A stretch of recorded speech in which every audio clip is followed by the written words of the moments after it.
A Garda Civil comisou nunha nave da Pobra do Caramiñal unha parte importante desas 45 toneladas de atún conxelado, que só estaba autorizado para o seu consumo en conserva, pero que era comercializado como fresco, o que cuadriplicaba o seu valor no mercado.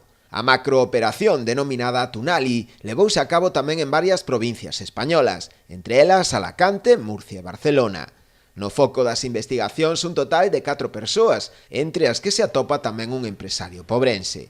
A Garda Civil acúsaas dun presunto delito contra a saúde pública, fraude aos consumidores e falsidade documental, enfrontándose a penas que poderían ir de 1 a 4 anos de cárcere e outras posibles sancións administrativas. Para min o furtivismo en cualquier eslabón da cadena é o meu enemigo e loitamos contra el en todos os campos, non?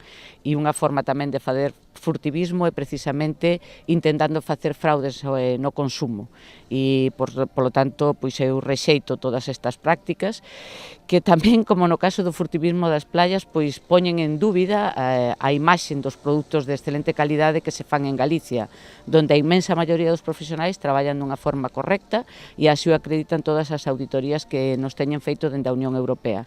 Así é que eu espero que todo o peso da lei caiga sobre aqueles que están facendo as cousas mal. As investigacións realizadas en colaboración tamén da Interpol e Europol iniciáronse xa o pasado mes de xaneiro por parte dos axentes do Servizo de Protección da Natureza de Alacante.